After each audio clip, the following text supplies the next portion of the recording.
Hello, everyone, and welcome back to our coverage of the RNC now in its second night. I'm Iadarola. Ben Dixon, how's it going? It's going well, John. I don't know if I'm ready for the madness that they're going to give us tonight, but I'm glad to be here with you. I mean, how could you? And if you were, would that really be good? Would that say anything good about you? It would say that I have completely died on the inside, yes. Well, look, it's gonna be a big night, everybody. If you're tuning in now, man, buckle up. If you don't have a drink, consider it. You know, something. I've got caffeine, just something to take the edge off. Because last night was crazy, and tonight is probably going to be at least as crazy. This is the only night that I'm doing RNC coverage. So Ben, let me just say, I'm glad that I got paired up with you. Always glad to do the show with you. Can't wait to see your perspectives. It's an honor, man. Let's do it. Let's do it. So we're gonna be getting sort of the heads up about when the speakers start. I don't know exactly when that's gonna begin, unless that lighthouse was speaking. But anyway, let's give a little bit of an overview of what is on store tonight. So this is the Republican Party, which is the cult of Trump. So you know what you got?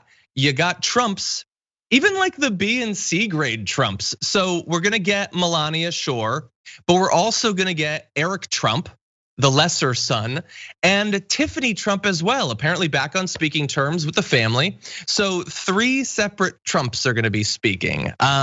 You saw Don Jr. last night, I assume, Ben?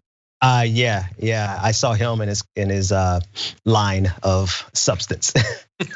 What did you make of his speech? You know, it was somewhere in between. Like, well, you know what? I didn't check. Are we streaming on broadcast or is this internet only? Because I need to be able to describe some things that he said in his speech. But let's err on the side of let's err on the side of caution. Okay, it was a combination of a mixture of Trumpism, cultism, and cocaine. It was completely out of control. His mannerisms, the way he was speaking, not to mention what he was saying. So I don't know if we'll get that from the other Trumps tonight. I think the other Trumps might be a little more conservative in their intake before they speak. Oh my God, yeah. And so the way that I always think about it is that, you know, despite the assurances we were given that Don Jr. and Eric, they're just gonna be focusing on the business. Don Jr. has been like at least as enthusiastic about this whole right-wing thing as his father has. Like, I think he's hotter for the office than Donald Trump is at this point. But I also have often thought that whatever it is, the special sauce, the special, you know, like dictator sauce that Trump has, I feel like Don Jr. doesn't have it. Like, I feel like it is a cheap imitation. Do you feel that way, or am I missing something the same way that I am? No, you hit that. You nailed that on the head. He's not as talented as his father, and that should say a lot because his father's not really that talented. He just had a lot of money, right? So Don Jr. has aspirations for more, but really, as soon as his father leaves the scene, no one is going to give him any of the time of day. So it's going to be a really depressing future for him. Yeah. So I kind of feel the same way. My inclination is to say I feel the same way, but we do have to bear in mind that even if Donald Trump leaves in November, like I imagine that Trump's views on things are gonna drive a lot of voter behavior on the right. So what if he tells people, no, you gotta get behind Don Jr. Like, it's not like he's not gonna get primaried or anything, like there's not gonna be any opposition. But if Donald Trump points to Don Jr. and says he's the guy, do you think that enough of the Republican establishment, the non-Trump Republican establishment, would line up against that? Or do you think that once Trump is gone, they're gonna try to like seize the reins of power on the party again? So I think it's multi-layered, right? So one, I think Donald Trump would do that for Ivanka before he would Don Jr. I don't think he likes Don Jr. as much as he likes Ivanka, and that kind of shows. But two, as soon as Donald Trump is off the scene, Trumpism will still exist in the base. But I think the party players will try to gain power back from the Trumpists that are in the party now. So I think there'll be a power struggle once he leaves the scene. Yeah, you know, I think it's one of the big questions is, you know, what is the future of the Republican Party? Is this like a 5 to 6 year dip into their entire ideology, the, you know, centuries long history of the party is all about Trump, or is that more durable? Yeah, Ivanka just seems like behind the scenes, she's legit corrupt and all that, but she doesn't seem as into it in terms of stoking the xenophobia like Don Jr. does. He seems to like more of the showmanship, And Ivanka, I think, just agrees with virtually all of Donald Trump's economic plans. Maybe if they ran together or something, together they would make one Don Sr. Yeah. I don't know. Yeah, I think she has more personality than Don Jr. and that's saying a lot because I think she has a personality of a chalkboard. So it really no, I'm serious. Like Donald Sr. actually has some comedic and timing, and he had stage presence. I don't think his kids inherited that. Oh, well, perhaps we'll see. We're going to see a bunch of his kids tonight. So we are seeing some speakers. Let's bear in mind, this is the RNC, and also it's basically every day it's getting more and more, it looks like, and we'll talk about it in the future, it's just gonna be the Q show. So I'm ready to pull the trigger on not listening to any of these jokers, but why don't we at least give them a chance? Let's go to this first speaker and see what they've got.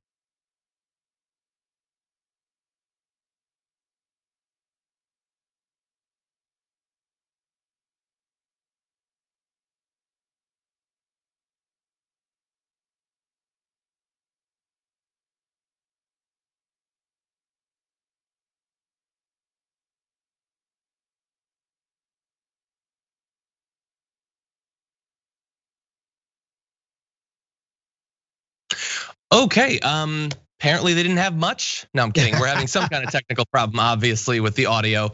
Considering night one might be for the best, but we're gonna, behind the scenes, we're gonna try to get that resolved in anticipation of some of these other speakers. Ben, you wanna go through a little bit more of who's gonna be speaking tonight? Yeah, let's do it.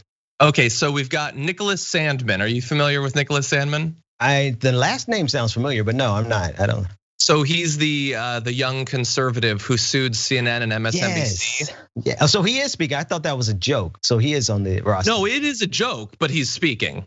The party's a joke, but yeah, no, he's speaking. So the only reason anyone knows who he is because he had best case scenario, an extremely uncomfortable and really like regrettable interaction with a Native American activist. Yeah. Then they swore the media had falsely portrayed what he was about, that they had been unfair to him. He wasn't some sort of crazy MAGA head or anything. And he is proving that by speaking at the RNC in support of Donald Trump, I guess. We look forward to hosting you very soon. This is going to be interesting because if he represents, if he's going to say anything, he's going to talk something along the lines of cancel culture, because I can't really think what else he would have to contribute to a national conversation.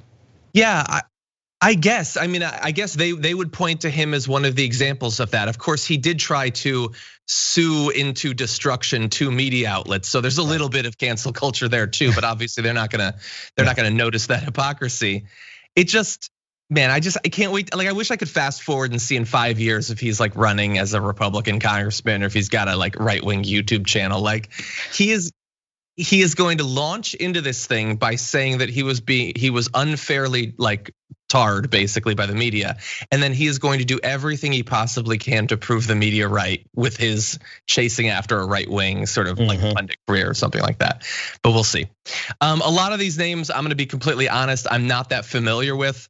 There are a few people like, Pam Bondi has been involved in some of Donald Trump's corruption in the past. So I'm not that surprised by that. I did want to briefly mention two of the speakers we're gonna have tonight. I believe Abby Johnson, if I remember correctly, she is a pro-life speaker who believes that women shouldn't necessarily have the right to vote.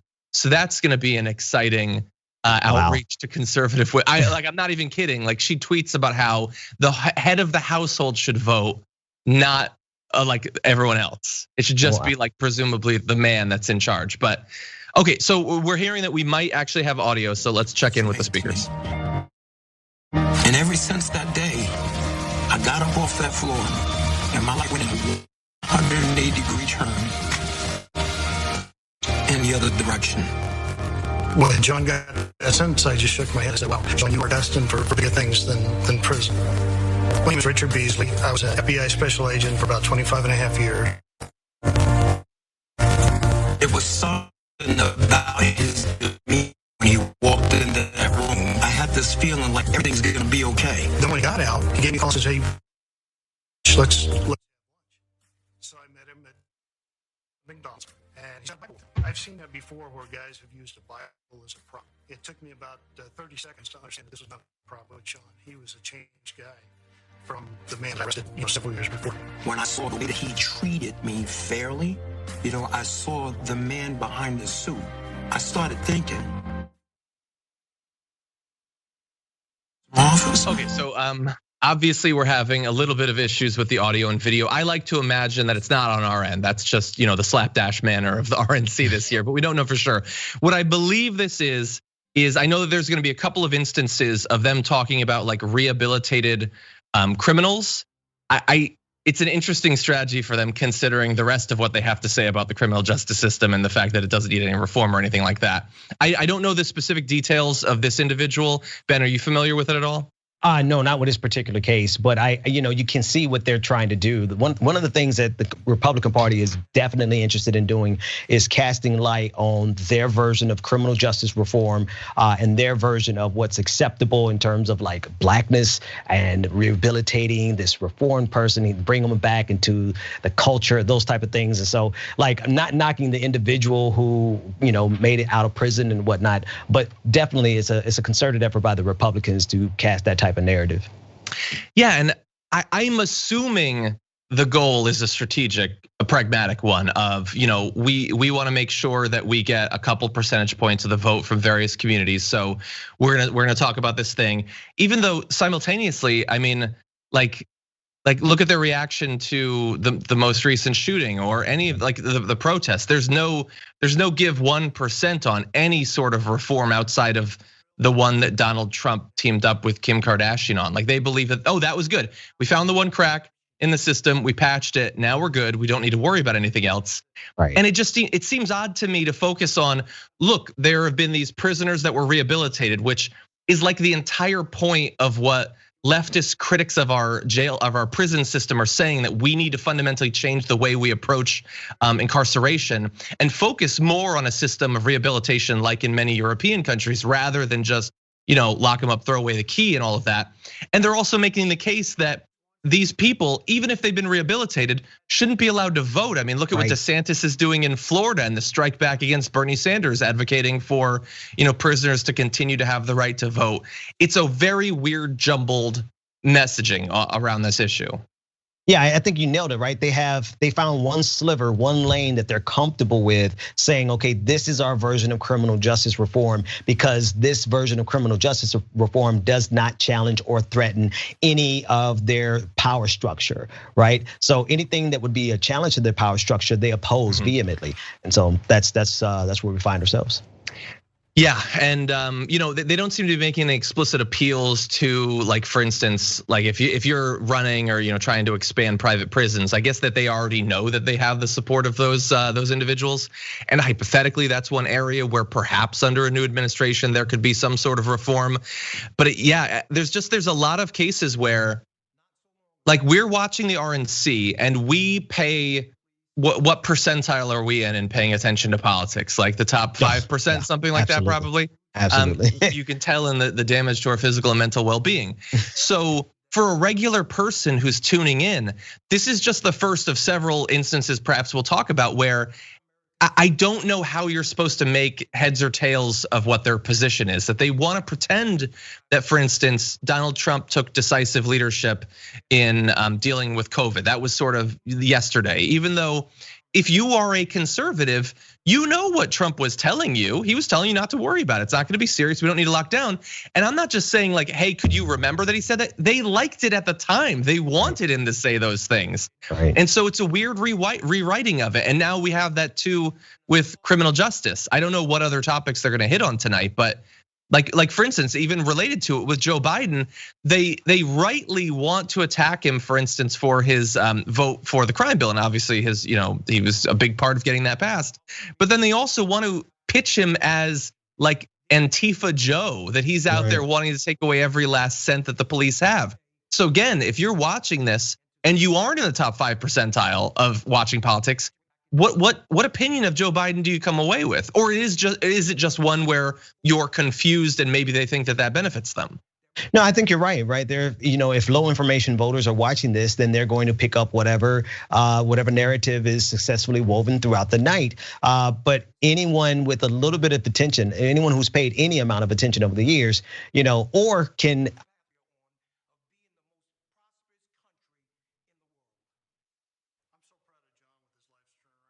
the same time, they themselves want to be hard on crime. They themselves want to increase the police state. And I know it's like asking a lot, but that's what we're here for, right? We have to help people to understand that, some of these things that they just intuitively, like people have a gut instinct that something's wrong. We have to help explain it to them.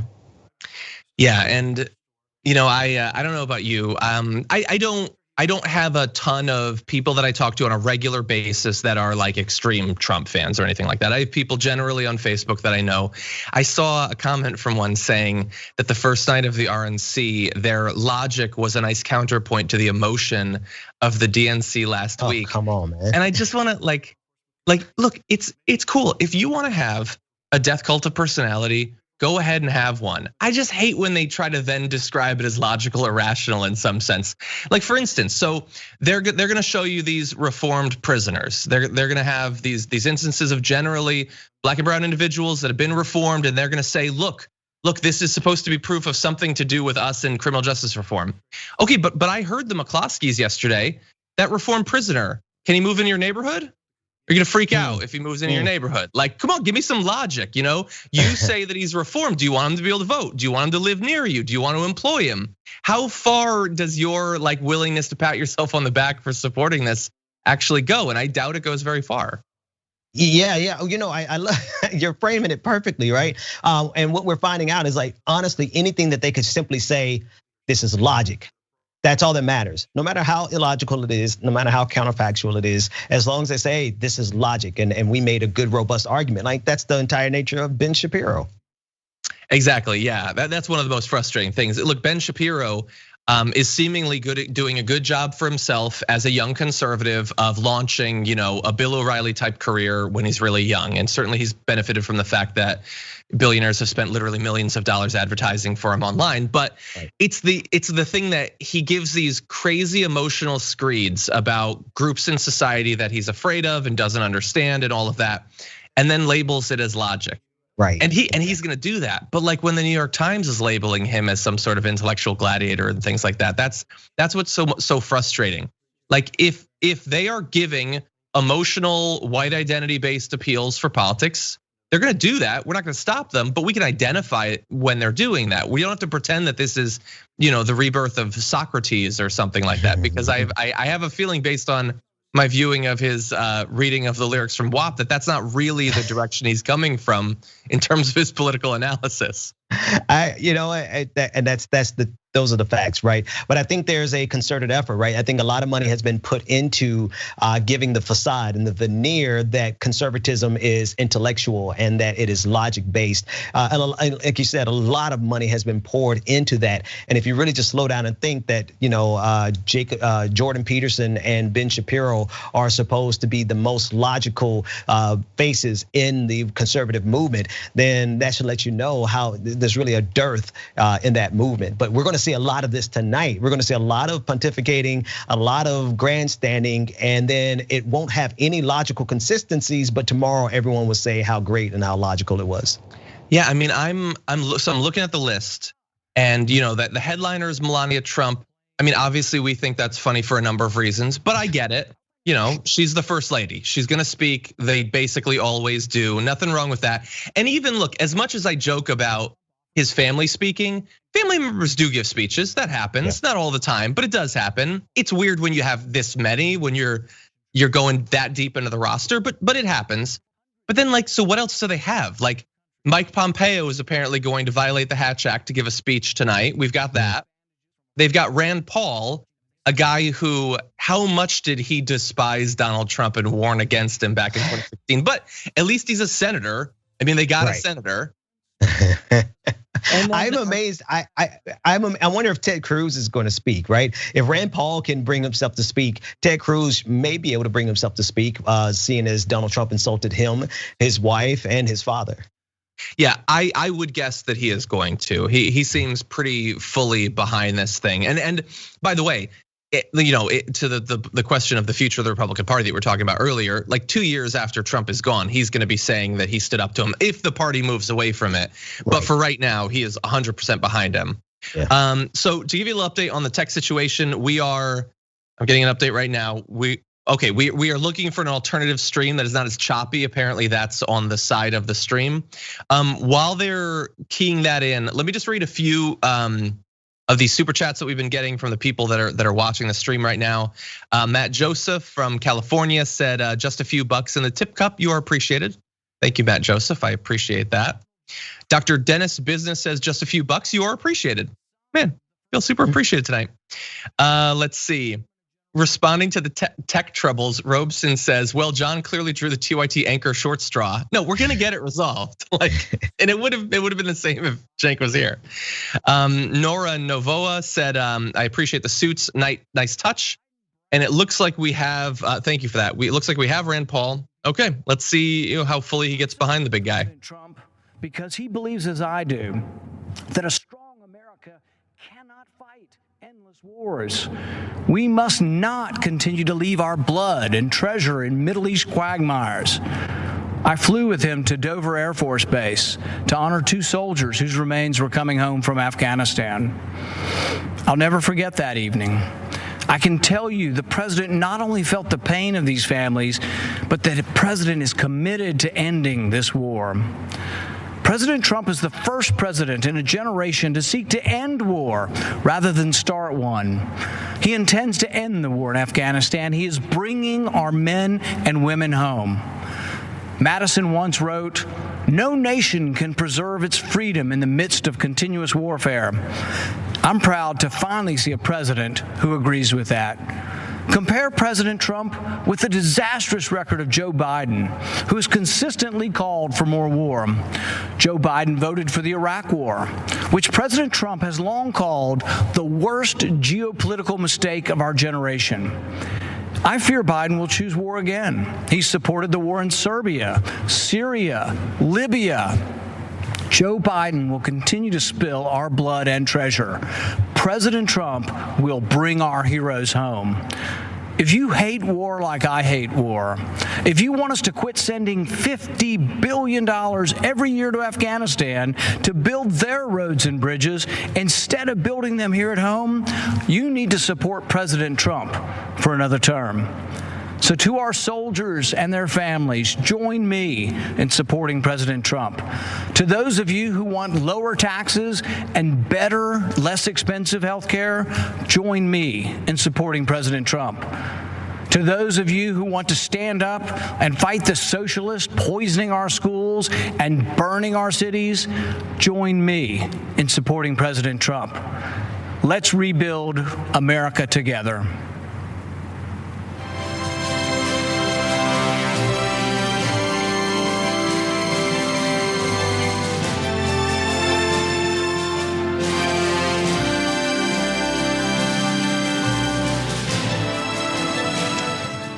Okay, so that seems again like an oddly short speech, but to be fair, the DNC did that too, gave even less time to people who deserve far more.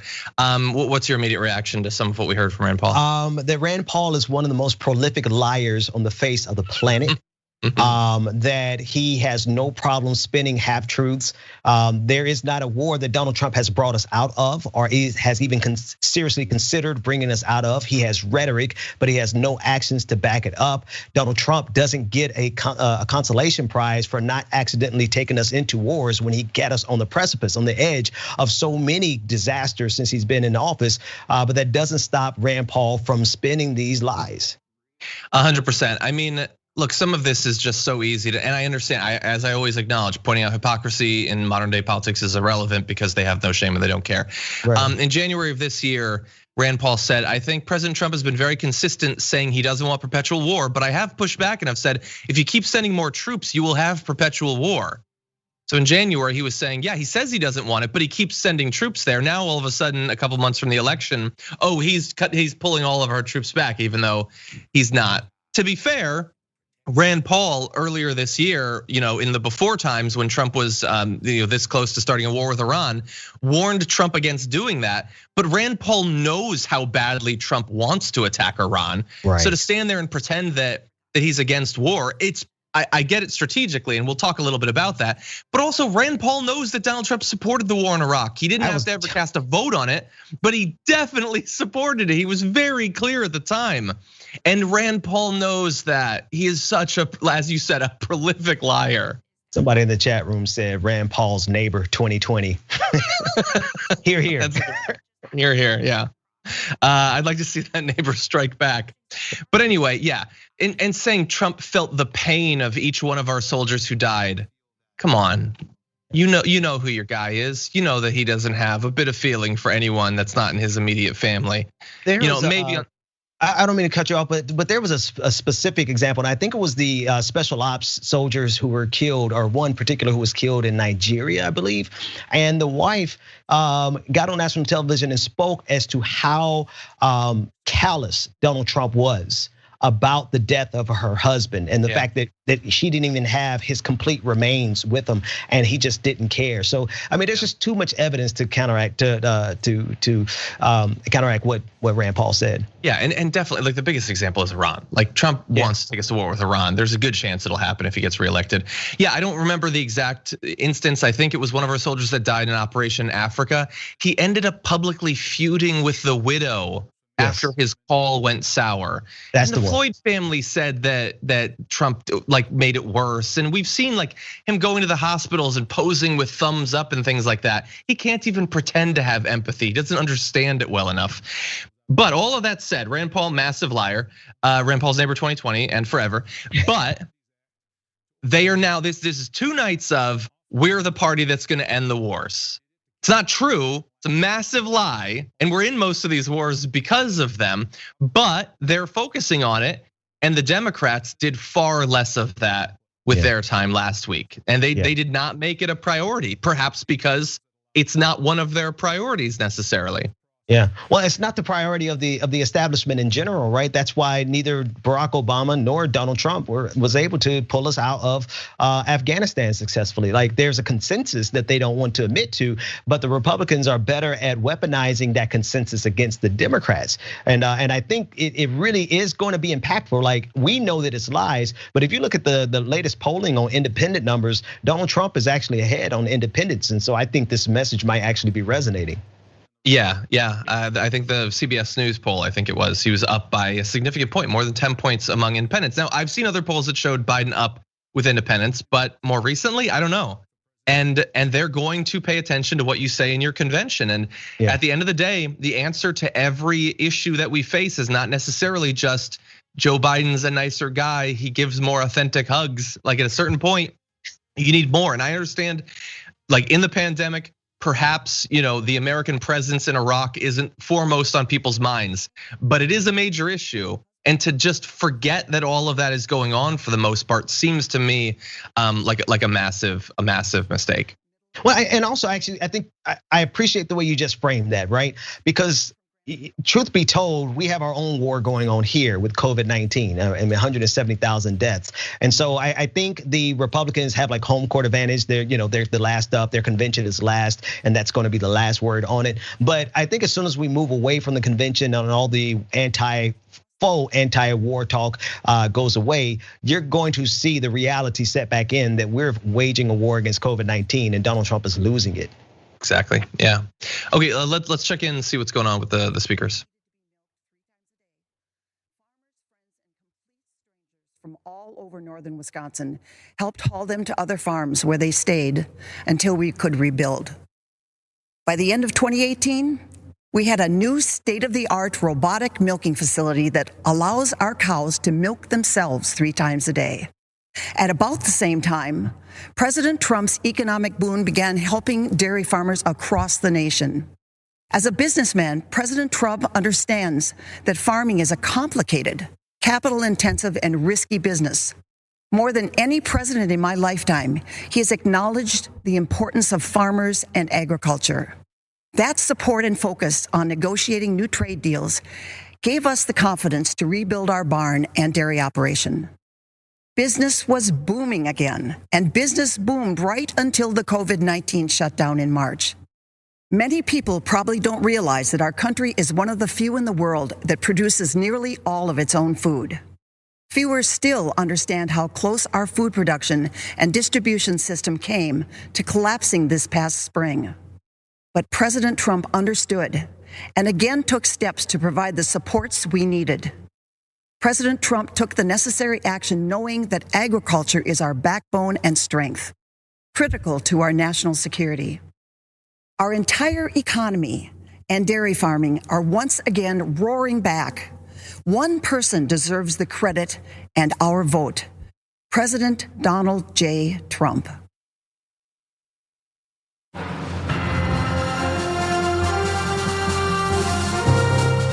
What was happening? Okay, so that seemed like a convention thing that happens. They got she apparently is the chief executive officer or financial officer of a dairy farm that she co-owns with her husband, and they spoke about how Trump somehow helped them or other, and maybe some of it's true, but it wasn't about QAnon. So I think that's a win for the Republicans. It's a win. It was fascinating to hear about cows milking themselves 3 times a day. That was absolutely fascinating. But it's the thing with conservatives, like you could hear that he was directly helpful to them, right? And so long as Donald Trump has been a direct help to them, they're not really concerned about all the other places where Donald Trump has been detrimental to people. Yeah, and look, I mean, this is the sort of thing. The DNC had a bunch of these sorts of random people speaking about their experience, and they're totally allowed to do that. We know at large his trade war with China has been very damaging to a number of different types of farmers. Obviously, they're not going to focus on that. They're going to focus on the person who got the milking machine, but that's fine. I much prefer that to some of their other types of speakers. Okay, now I know that some of the speakers are going to be sort of back to back. Let's touch base and see if it's an actual speaker. This administration has done simplifying the government. It's really cut the handcuffs off of America again and allowed us to grow and move forward in a way that I have never seen in my lifetime. When you pull regulation and allow small companies to go out there and be able to play in the game, that is the American dream. People feel that they can support and have a family, and it can build and make us stronger as Americans. What could be taken away if he doesn't win again? Joe Biden said the first thing he's going to do is increase taxes on everyone. Over-regulating and making it where a small business can't grow. That's taken away. Yeah, no, he didn't say that. Like, it's so frustrating. Like, we criticized him for saying, like, he's got these huge cutoff points. He's not going to massively increase taxes on everybody. Over 400,000, right? No, I was just going to say, like, he's going to raise taxes on people who make more than 400,000. Like, that's probably, what percentage of Americans make over 400,000? And so, but that's the same commercial I think that they ran last night, and it is riddled with so many lies. And the question is like, do the lies even matter? Does it even matter to people that they are being lied to, or they want to hear the lies? Conservatives want to hear these lies. Yeah, and it's a really weird position where, like, I don't know about you, but virtually everything I hear about what Biden plans to do, especially the evolutions over the past month or two, have made me really angry. And then to see this bizarre leftist fever dream version of Joe Biden is like insult to injury. Okay, speaking of insult to injury, here's Larry Kudlow. It was a roaring success. Inheriting a stagnant economy on the front end of recession, the program of tax cuts, historic rollback of onerous regulations that crippled small business, unleashing energy, become the world's #1 producer, and free, fair, and reciprocal trade deals to bolster manufacturing, agriculture, technology, and other sectors. The economy was rebuilt in 3 years.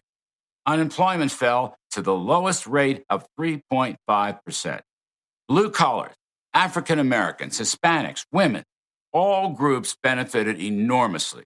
Everyone was better off. A rising tide lifted all boats. Then came a once-in-100-year pandemic. It was awful. Health and economic impacts were tragic. Hardship and heartbreak were everywhere. But presidential leadership came swiftly and effectively with an extraordinary rescue for health and safety, successfully fight the COVID virus. The great bipartisan rescue also saved the economy. Right now, our economic health is coming back. With emergency spending and tax cuts, Americans are going back to work. There's a housing boom. There's an auto boom, a manufacturing boom, a consumer spending boom. Stocks are in record territory. A V-shaped recovery is pointing to better than 20% growth in the second half of this year. Now, looking ahead, more tax cuts and regulatory rollback will be in store.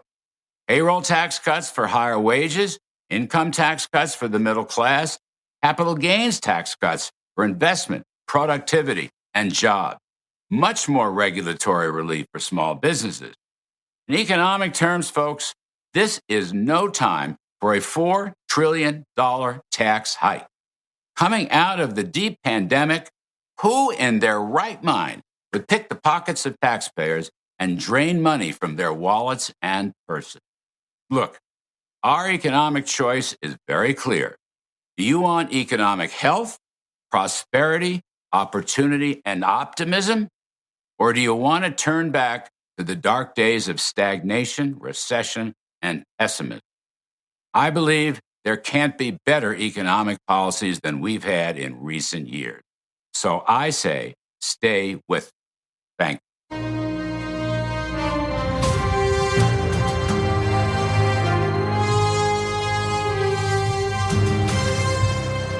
I'm John Peterson, owner of a second-generation metal fabrication business called Shooty Metals.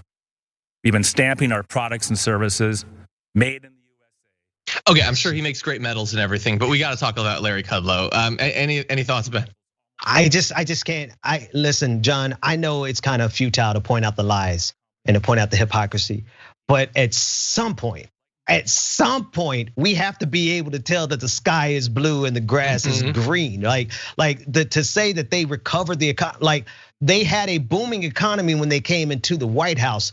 President Obama had to recover from the recession of 2007, 2008, and 2009. But they're pretending as though that time didn't exist at all. And Donald Trump came in and actually saved Barack Obama retroactively through time. It's such a ridiculous notion, but it's forwarded with a level of confidence that resonates with their voters because they want to be lied to. Yeah, they do, which is why they still listen to Larry Kudlow, the guy that after about a month of hearing government briefings about the pandemic was like, no, everybody should be buying stocks right before the entire thing fell off a cliff. Yeah, and this is the same Kudlow that said, no, if you're feeling sick, then stay home. But if you're not feeling sick, go back to work. And then he said, we can open up the schools. Everything is fine. Like, this guy is sadistic. Yeah, he's either the dumbest person in government, or he actively wants Americans to die from this virus. Which, by the way, let's just briefly notice, he did talk about the virus. He talked about how it was bad. Right. The economic effect was bad. Everything was in the past tense. What universe does he live in? The most recent report, over 1,100 people died. Yeah. As of yesterday's reporting, there's no was, there is and will be. In no small part because of the failures of Donald Trump, Larry Kudlow, and a bunch of other. I don't know exactly what the language standards are, so I'll just say bad people who made horrible decisions, and people, including people I know, died as a result of it. Yeah. There's no was. There's no, we've all recovered. Yeah, stocks are doing well. And Bezos and other billionaires made a lot of their money back because the American economy is set up in a way that no matter what happens to workers, billionaires are gonna be just fine. Yeah, we get that. We get that. But no, the idea, do you want optimism? It's 2020, who's optimistic? You've given us literally the worst year in living memory. You think we're optimistic for 4 more years of this? You really think that, Larry Kudlow? But you know what? Who really thinks that? Conservatives. The conservatives who are they're more interested in winning the chat room wars or the online social media debate, that they don't really care that Donald Trump and Larry Kudlow are making decisions that will get them and their family members killed. They don't care. The most important thing to them is that they own the libs. They're willing to die to own the libs. Yeah, and many of them are dying to own the libs. I guess I'm owned. I had a family member die. Is that what being owned is? It's awful, sorry. I can say that. Thanks for that, right wing. Yeah, Trump's emergency spending. Dude, he didn't even want to do that. And you're talking about something that was passed in like the beginning of April. Right. And you're talking about like, we're still suffering. We're still suffering, and we need emergency spending now. You guys don't support it. You don't want it to happen, but you're still running as if it happened. It didn't happen. You didn't support it. There's gonna be a housing boom, or there is a housing boom. we're facing an eviction crisis and a mortgage crisis that you guys aren't doing jack to avoid. Okay, we'll talk more about Kudlow, but let's see what's going on with the granddaughter of the late Billy Graham. The Amendment protects our freedom of religion.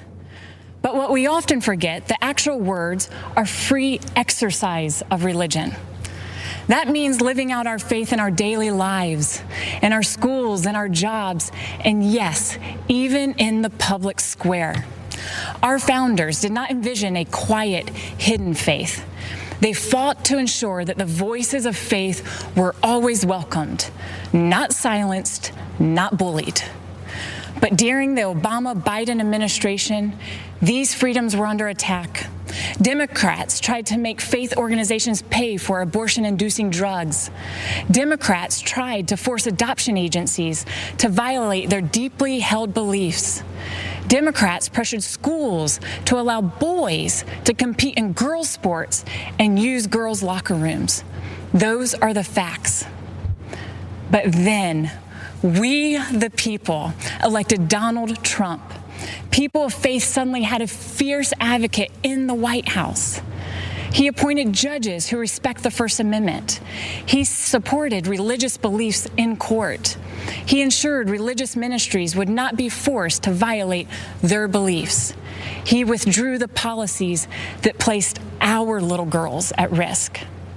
And on the world stage, President Trump became the first president to talk about the importance of religious freedom at the United Nations, giving hope to people of faith around the world.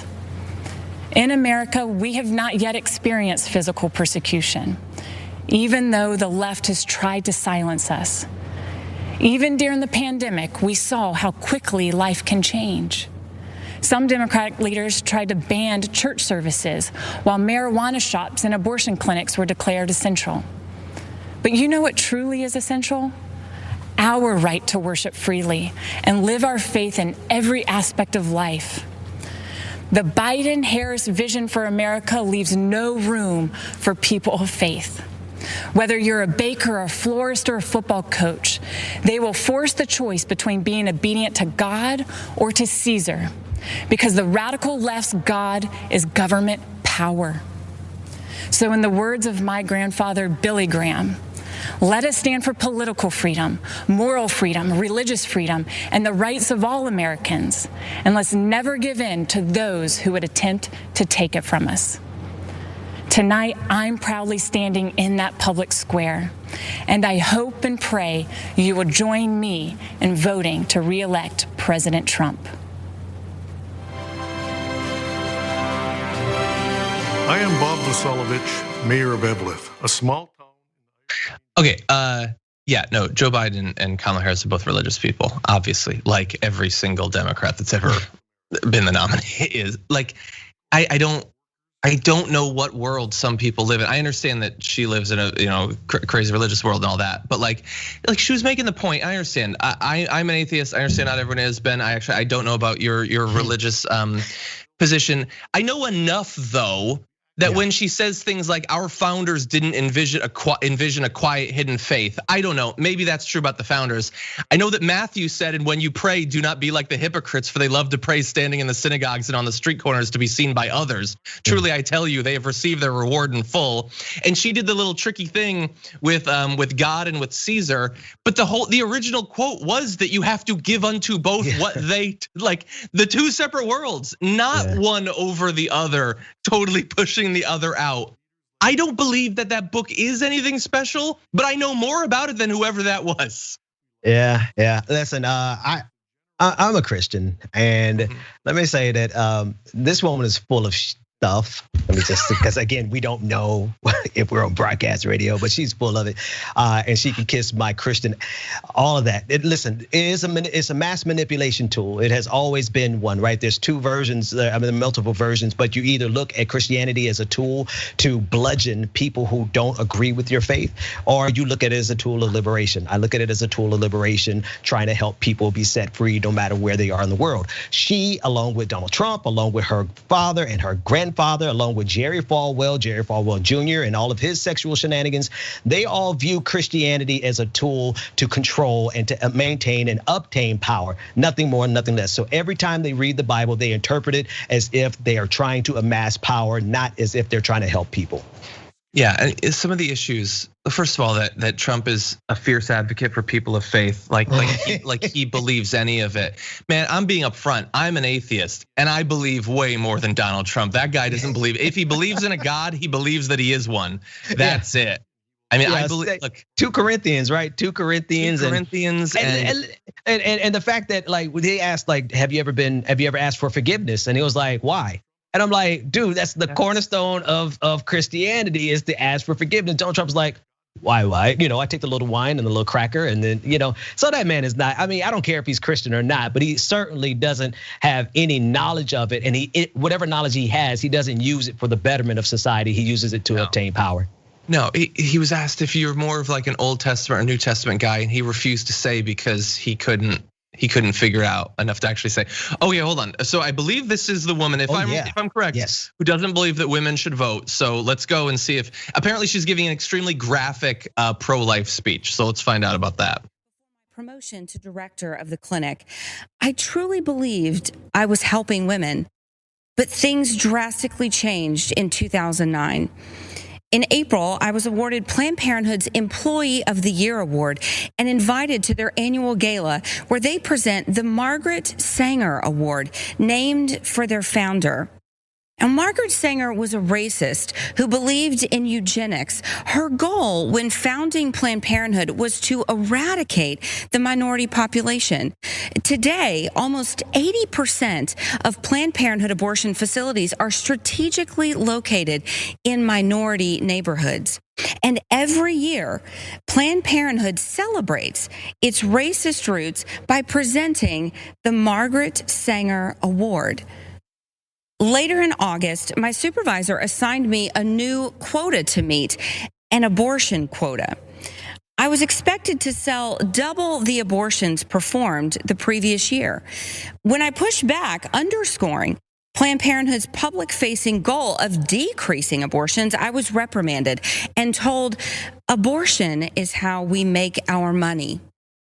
But the tipping point came a month later when a physician asked me to assist with an ultrasound-guided abortion.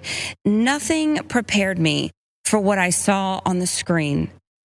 An unborn baby fighting back, desperate to move away from the suction. And I'll never forget what the doctor said next. "Beam me up, Scotty." The last thing I saw was a spine twirling around in the mother's womb before succumbing to the force of the suction. On October 6th, I left the clinic, looking back only to remember why I now advocate so passionately for life. I founded and currently run And Then There Were None, a nonprofit organization that's helped nearly 600 abortion workers transition out of the industry. For most people who consider themselves pro-life, abortion is abstract. They can't even conceive of the barbarity. They don't know about the products of conception room and abortion clinics where infant corpses are pieced back together to ensure nothing remains in the mother's wombs. Or that we joked and called it the pieces of children room. You see, for me, abortion is real. I know what it sounds like. I know what abortion smells like. Did you know abortion even had a smell? I've been the perpetrator to these babies, to these women. And I now support President Trump because he has done more for the unborn than any other president. During his first month in office, he banned federal funds for global health groups that promote abortion. That same year, he overturned an Obama-Biden rule that allowed government subsidy of abortion. He appointed a record number of pro-life judges, including 2 Supreme Court justices. And importantly, he announced a new rule protecting the rights of healthcare workers. Okay, yeah. No, I have no doubt that hypothetically more Trump will give you more judges that will make abortion totally legal, even though I guarantee Donald Trump does not care at all about whether some random woman can get an abortion. He doesn't care I don't know everything. I don't know everybody's past. There is literally no way he has not been involved in abortion. I'm just gonna say that. I'm just gonna put that out there. It's speculation. There's no way he hasn't, but whatever, fine.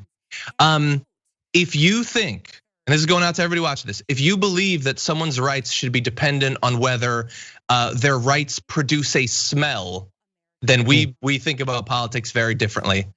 Medical procedures can be messy. That's true. That's true. That doesn't mean people shouldn't have rights, honestly. It just doesn't mean that.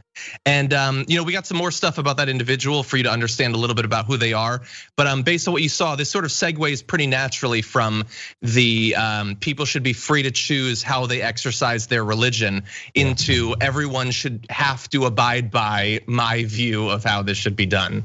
Yeah, no, absolutely. So one of the things that the Republicans and conservatives will never tell you is that 65% of the individuals who receive abortions are Christian. They're either Catholic or they're Protestant. They're Christian. So like if they preach what they preach at home, if they actually manage to make that work within their churches, then we'd have a great victory for life. But they're not doing that. They're trying to control what you do, not what's going on in their own households.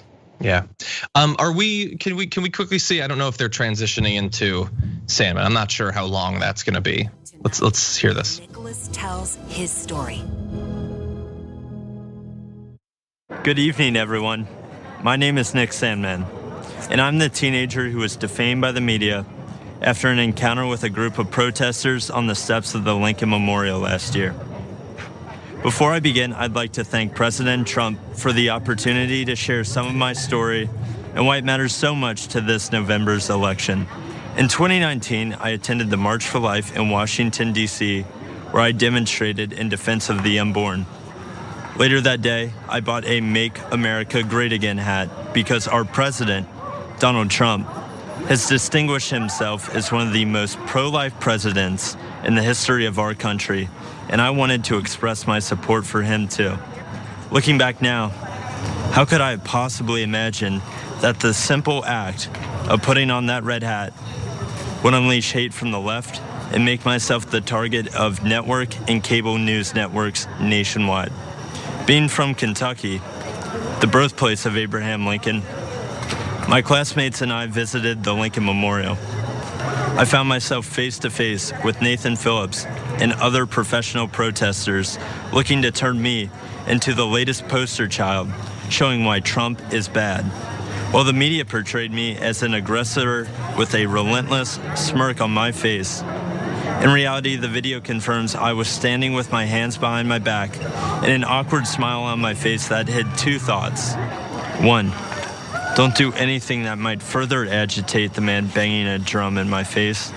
And two, I was trying to follow a family friend's advice, never to do anything to embarrass your family, your school, or your community. Before I knew what was happening, it was over. One of Mr. Phillips' fellow agitators yelled out, "We got him. It's all right here on video. And we won, Grandpa." What I thought was a strange encounter quickly developed into a major news story, complete with video footage. My life changed forever in that one moment. The full war machine of the mainstream media revved up into attack mode. They did so without researching the full video of the incident, without ever investigating Mr. Phillips' motives, or without ever asking me for my side of the story. And do you know why? Because the truth was not important. Advancing their anti-Christian, anti-conservative, anti-Donald Trump narrative was all that mattered. And if advancing their narrative ruined the reputation and future of a teenager from Covington, Kentucky, well, so be it. That would teach him not to wear a MAGA hat. I learned what was happening to me had a name. It was called being canceled, as in annulled, as in revoked, as in made void. Canceled is what's happening to people around this country who refuse to be silenced by the far left. Many are being fired, humiliated, or even threatened. And often, the media is a willing participant. But I would not be canceled. I fought back hard to expose the media for what they did to me, and I won a personal victory. While much more must be done, I look forward to the day that the media returns to providing balanced, responsible, and accountable news coverage. I know President Trump hopes for that too. And I know you'll agree with me when we say that no one in this country has been a victim of unfair media coverage more than President Donald Trump. In November, I believe this country must unite around a president who calls the media out and refuses to allow them to create a narrative instead of reporting the facts. I believe we must join a president who will challenge the media to return to objective journalism. And together, I believe we must all embrace our First Amendment rights and not hide in fear of the media or from the tech companies or from the outrage mob either. This is worth fighting for. This is worth voting for. And this is what Donald Trump stands for. Thank you all for listening to me tonight. And one more thing. Let's make America great again.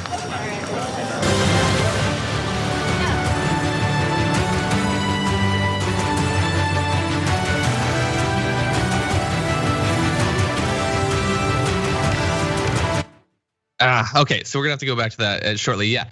So continuing the theme of striking out against the left's victimhood complex, they gave what, 4 times as much time to Nicholas Sandmann as the DNC gave to AOC last week? Yeah. Conservatively, at least 4 times as much. Yeah, and like we said at the beginning, that's the only thing he can contribute to the conversation is the conversation about cancel culture. So, but that's a lot of aggrieved conservatives around the country. They want to feel like they are the victims of something. Mm-hmm.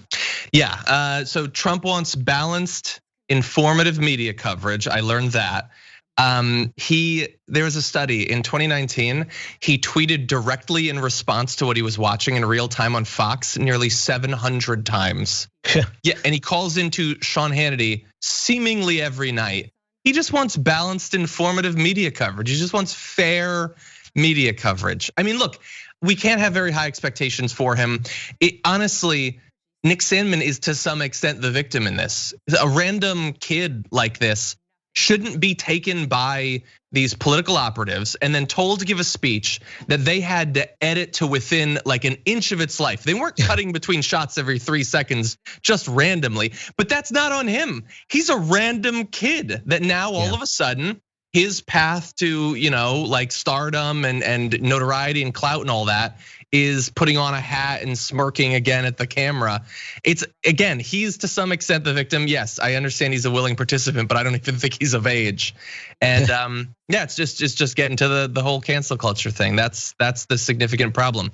People around the country are being canceled. They're not dying of a virus. We got past that. They're being canceled, and that is the true threat to your health and well-being. No, absolutely. That's what they're concerned about more than the number of people dying of COVID-19. Just ridiculous. What a country. Okay, what's going on with Pam Bondi? Now let's talk about China. Fact, Joe Biden flew to China on Air Force 2 with Hunter along for the ride. They said he was just there as a family member, but we know that's untrue. In Beijing, Hunter didn't just go sightseeing. He had meetings with his Chinese bank partners. Hunter even arranged for his dad to meet with one of the partners. 10 days later, those Chinese communist bankers approved millions to go to Hunter's firm. And those bankers work for the Chinese Communist Party, which oppresses their people, cheated American workers for decades, and covered up a deadly virus.